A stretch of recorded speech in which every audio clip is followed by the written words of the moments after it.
Sa unang pagbasa, gipapili ang mga apostoles, sila si San Pedro, mga kauban, kung mo padayon ba sila sangyaw, mahitungod ni Jesus, o silutan sila sa kamatayon. Kung kamo pa'y papilion, unsa may inyong pilion, mo padayon og sangyaw o magpakamatay. Audi, mo padayog sangyaw unya silutan sa kamatayon, o muundang og sangyaw unya dili nakahilabtan. Unsa may inyo? Sige, lingay mong tupad. Inaasa ka na. Ang gipangayo sa Ginoo nga kita unta kamaong musaksi sa kamatuoran nga langit nun. Kay matod pa ni Jesus, ang mga tao nga iya sa kalibutan magsulti sa mga butang kalibutanon. Niya ang iya sa Ginoo magsulti o magbuhat sa mga buhat nga Dios nun, langit nun. Daghan kay nato nagdebosyon sa lain-laing mga santos, nagsigig simba, sigig himo aning mga activities. Kita gay din sigig taghimog activities. Ambot unsa na sa gatong orasa wa man ko mo padayog tan-aw sa activity kagabi katong beauty pageant, tan-aw mo ato. Wasan mo to mga kalingawan ba kay atong paningkamot nga mahimong makahuluganon ang atong pagsaulog sa kapistahan ni San Vicente Ferrer dinhi sa atong parokya. Ang kuyaw kun kutob ra gid ta sa kalibutanon nga kalipay. Unay kuyaw kayo. Unsaon man paglahos ngadto sa Dios nung kalipay, kana bang maningkamot ta nga atong lipayon ang Ginoo, bahala nagkasuk-an tas kalibutan. Mao na nindot, mo ginay tinuod nga kalipay, mao sad nay tinuod nga kinabuhi. Kada bang musugot tag patyon dinhi sa kalibutan basta buhion lang tas Ginoo. Gikablita na imong tupad. Ina okay ra nimo mamartir ka. Nagidaghan di gyud mulingi. Nya mao man niya to problema. Nindot kay ta dinhing tanawon simba, pero inig-ingon na andam baka magpakamatay sa imong gisimba. Unya na lang. Not now. Ana. Muna kining atong santo si San Vicente Ferrer na atay giingon nga modelo ni siya sa pagkabig o pagbalaan sa katawhan. Unsa man gyoy makakabig sa katawhan ang pulong ug ang buhat sa Ginoo. Si San Vicente Ferrer, ang iyang pulong ug ang iyang buhat nakasentro Diyos Ginoo. Muna nga kining atong kanang sayings des babawng prinsipyo ni San Vicente Ferrer, importante kay na natong memorizon. Gikonobi ay mugtan-aw sa babaw, memorize lang is i-recite o kusog. Ready, go.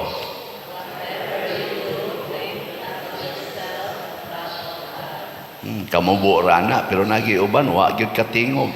Ako magipasiplatan ang baba.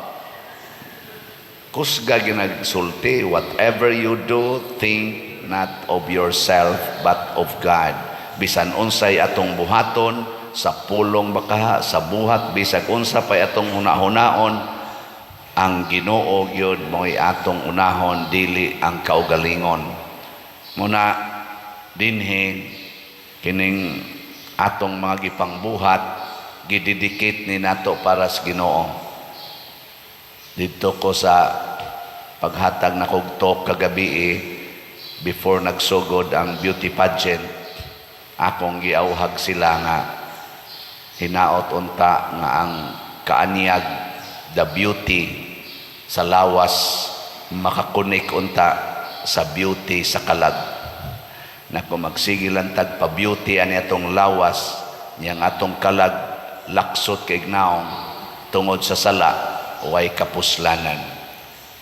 Daghan kay mga beauty queens sa tibuok kalibutan nga ni ending nga kriminal, ni ending nga miserable ang kinabuhi, nagdepresyon, ang uban naghikog pa tungod kay nabulit sa sala ang ilang kalag. Lingi ako no imong tupad nga unsa man ang imong beauty, apil ang kalag ana. Ina na kanabang imong beauty, apil bang kalag,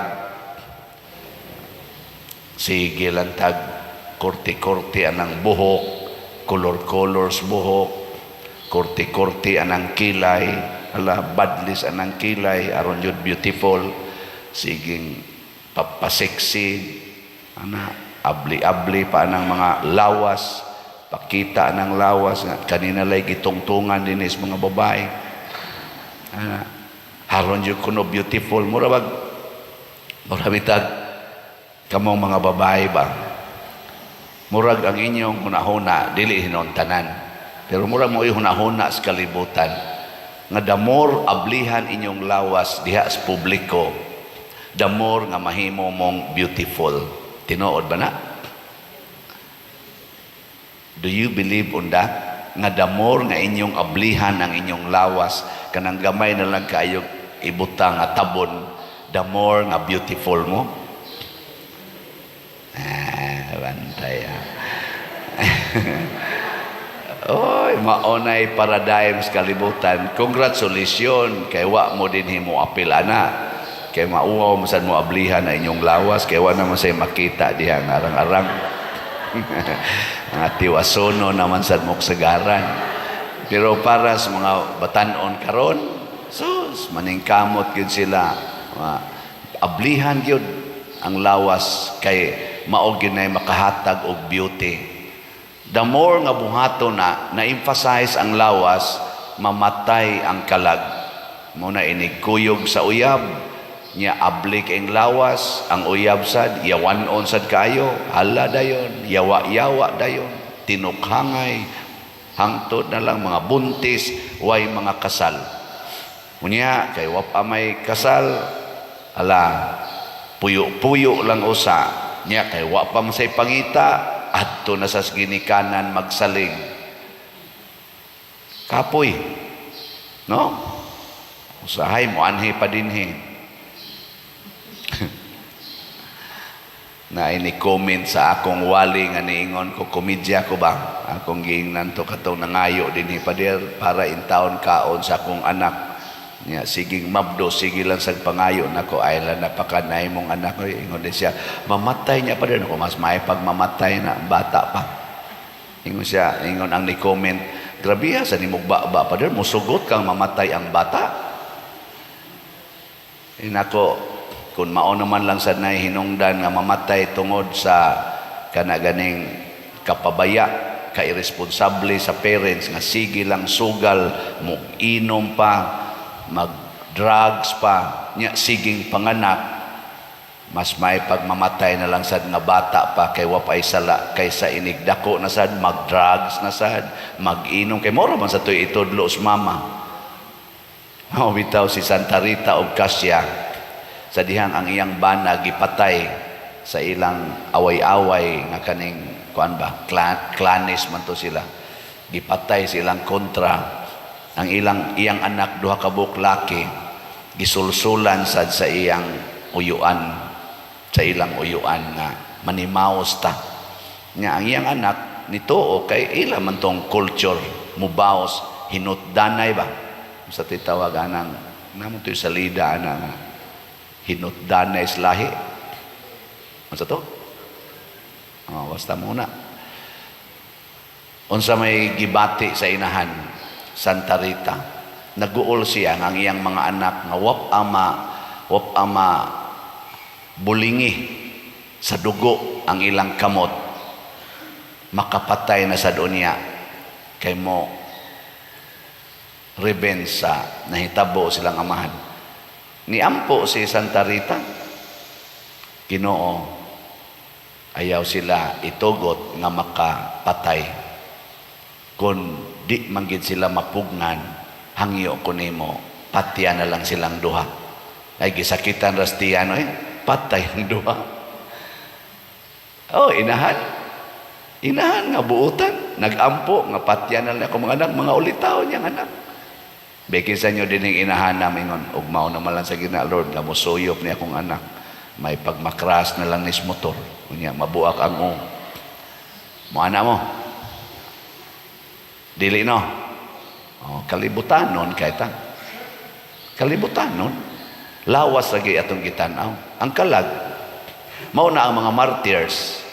Mao na inaasaw na huna sa mga martyrs. Kung musunod ko niining nagtudlo na kog dautan nga mo'y akong buhaton sa akong lawas, may pagmamatay na lang sad ko. Mo na mga apostoles, giingnan sila, di gyud mo muhunong, mamatay gyud mo. Ang sa ilang gisulti, palabihon na mo ang pagsunod sa Ginoo kaysa tao. May pagmamatay na lang sad mi, kung pabuhaton man mi dinis kalibutan, papadayonon mig puyo, pero magtuman mi sa sugo sa tao. May pagmamatay na lang sad mi. Mo sa may gibuhat ni San Estanislao, usa ka obispo, sa dihang gisugo siya pagbiya sa iyang pagtuo, pinaagig pag-practice sa gusto sa emperor, sa hari, nga dili Katoliko, iyang gipalabi nga atubangas mga tao, patyon siya. Ano na? Kay matod pa ni Jesus, ang gikan sa taas, gikan sa langit, labaw sa gikan sa ubos. Ang sa may gikan sa taas, Espiritu Santo. Ang sa may gikan sa ubos, lawas. Sige, lingay mong tupad. Nakanang imong lawas, gikan ranas ubos. Sige. Ay pagsigig atiman, anak. Ang gikan sa taas, ang kalag, ang Espiritu Santo, maoy atiman na, kay mausa na mo balik ngadto sa taas, ug mo atubang, ug hukom. Kanay atong limpyuhan, kanay atong atimanon, kanay atong buhion. Nya unsa may makapatay anang naang kalag, ang sala. Nya kung mamatay naman lang sa atong kalag, sa atong pagbuhi sa atong lawas, may pagpatyo na lang ang lawas, aron ang kalag mabuhi. Ingka ka ng paghikong pader, sakto day na, adili, kay buhat man nga dautan. Ang martyrdom, samas gibuhat ni Kristo, samas gitugot ni Maria, nga mahitabo siyang anak, nga kunis-kunison ang lawas, basta himsog lang ang kalag. May ka ng pagpalit og slat, unsa man na, makaayo na lawas, o dili? Kusga. Nya makaayo sa naskalag, dili. Nya inyo nang sundon, dili. Maayo kayo. Na dako pa kay tagbayron nun. Kamura ba mahiubos dahil mo basta akong hisgutan na ning bayron nun. Ang atong SBF dag napay 41,437 ka slots nga available. Mura magwa na kayo na malit ato kuno ning ato mo hangyoon ha, palitin nyo ani makaayo biya ni skalag ingon biya mo hasta lawas na atong kumbinto blisingan na naugma puhon niya dako pa kay tagbayron non kay niya pa may 41,437 ka slots nga mo man ni ang atong gigahin para ipalit ana. So paliton yun ni nato tag 500 ni. Ang atong pista ugma na nato himuon aw di ay sa Sabado karon gasugod na tag ginastuhay Mayo naapay 12,360 ka slots nga available tag 200 pesos. Ug ato ning paningkamutan pagpalit usahay makadaot sa atong lawas kay na may uban nga moingon di na lang ko maniudto kay nga akong budget sa paniudto hastas panihapon ipalit na kog slot. Nya moingon ka, magutman ka ana. Mas maipag magutman ang lawas kaysa kalag. Kay kaning batasan sa siging tigom o kwarta, siging tigom o kwarta. Kana bang ang imog yung hunahuna pag tigom o kwarta, makaayo nas lawas o dili? Unsa? Makaayo, oy. Makaayo ginas lawas kay pirmi nana kay pagkaon, di ka maproblema og masakit ka, naa kay ka pa ospital, naa kay maayong balay, naa kay maayong sakyanan. Makaayo gyud. Napakay mga vitamins, mapalit pa nimo, imong mga maintenance, mapalit, makaayo gyud.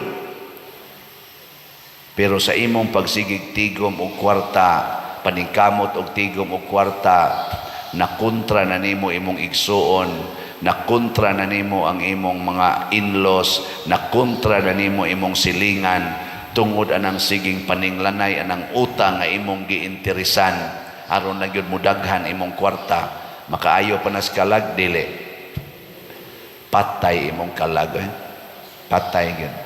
Mao na kanang kasagarang siging tigom sa kwarta kay nahigugmas kwarta, giwarningan gid na ni Kristo, giwarningan sa mga apostoles, labi na ni San Pablo, the love of money is the root of all evils. Mao na ang bantay kita ni. Mao na congratulations sa siging palit og slots, wa nahigugmas kwarta. Nga naman ang lawas kanunay gid nang mabenefited unsay kahimtang sa kalag. Kung himsog ang lawas o na himsog ang kalag tungod kay way sala, ang lawas pod malipayon bisan pag gitorture, bisan pag masakiton, ang lawas malipayon basta ang kalag way sala. Pero kana gani mga tao nga himsog kayog lawas niya ang kalag porting sala, ang lawas murag masakiton. Natanawan ang daghang igsa ang naong pirming galuya, way kadasig, ana hinuktok, ngano ka waman ngano nimo, ay ngano bang mura magug nausab imong naong ga hinuktok, ay wa lagi nimo si kapangutana diha oy, ana di ba kabantay mo. Pero kanang masakiton, labi nag stage 4 cancer na o stage 5 cancer, jutay na lang kay nahibilis ginhawa, pero ang kalag limpyo, inigdool nimo, uy, kumusta man ka? Ay, maayo ra gyud. Hapit na ko mamatay. Mao ba? Nya unsa may imong plano? Isa, ay magpahaya lang kog 3 ka adlaw. Nya pwede ikay mo sponsor sa unang misa. Mo ana pa na. Oh. Sa unsa man ipakrimit ka, daot naman kikagnaw, bati naman kikag ibutang kaslungon. Ay ayaw kong ikrimit, oy, kay kanibiya akong lawas, hinatag bianis Ginoo, templo bianis Ginoo. Ayaw kong ikrimit, kay gusto jud ko nga ipakita na ko sa Ginoo, gimahal na ko ang iyang lawas nga hinatag. Ikaw gud nga magtan-aw nga way sakit, madasig ka sa iyang pagka-relax, sa iyang pagka-happy ug naong. Ang niduaw na mahinuoy gahilak, gahilak, masakiton ka. Kay nawili ka ng lawas, di ka malipay, i-congratulate. Inigingon sa imong papa, hapit na biya ako mamatay day. Dong, pagkamuha, pag binuutan mo, ayaw paghilak-hilak, halapan no, congratulations, kalimpyo, giday ni mo kalag. Ana, di na lang ka na mo ipadialysis pa nga, so ayaw na lang. Ay na lang kong ipakimo kay ready na kay ko. Ay, ka-nice ni mo pa. Sige, rest in peace. So, ano? Malinawon kayo mo. Di ba? Naman. Uy, magratol-ratol. Ako, dili ni pagpanghambog ha, pero tinuod bang yun si mama putlada na unta to sa iyang tuong tiil. Babaw tuhod iputol kay nagangrene. Yan ako, ma. Saman, sugot kag putlan, paandamon tag mga 350,000 pesos, iputol ani imong tiil. Ingon des mama, unya, inikaputol ana, asa man na ibutang. Nako ang masaglutuon na nato, hindi man na mahimong crispy pata. Ako ato ginang ilubong. Ingos mama unya, ang akong tiil, inyong iunag lubong, unya ako magligid-ligid na lang ko. Naku, ang mao kinay may tabo, pero ma-extend mo sa imong kinabuhi. Ingos mama, ay, ayaw na. Magdungan mi sa akong tiil. Total, 82 naman akong edad. Inyo sang papa, tuan naman to dito sa langit. Ngayon na magkita mi dito. Naku, kasiguro day kang, malangit kang. Pamay nga nung di man makasiguro nga sige magkugtuman sa Ginoo. Ako sa una-una nako sige ra panglatos na mo sa una. Langit ka ng naong nimo. Pero ang Ginoo di man mo kwenta gud atong niagi. Si mama sukad nagatimang papa buutan naman sa guys mama. Ana antod yun nasakit sa siya ginatiman ni papa. Papa iya betong latoson og apil sa una. Pero iya naman sang giatiman di nabawi na to no. Mo tong relax na kay mama. Mama Jesus, mga matay gitang tanan ay nila nang putol-putol anang tiil. Among gigawas Ingon kong doktor nga parihala mo si imong mama mga gahigon ako. Sige lang dok. Sa day gini dangatag duha ka buwan. Aw sa gyud ka buwan og tunga.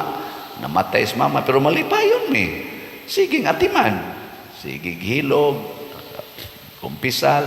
Awa na sa nako pa kumpisal pag humag kumpisal ka usa kay sa pamay mo ipakumpisal pati namang buutana magsige pagkatuog na tuog akan ni di pa kainom og Milo away gasto Milo gani di kainom nya uman mo kalit og mata yan katong happy few days before na siya namatay mo kalit og mata igmata may din nagkuyog mis Ginoo kuptan niya akong kamot gidaha ko atong kakahuyan lakaw mi ngatos kakahuyan layo kayo kapoy oy.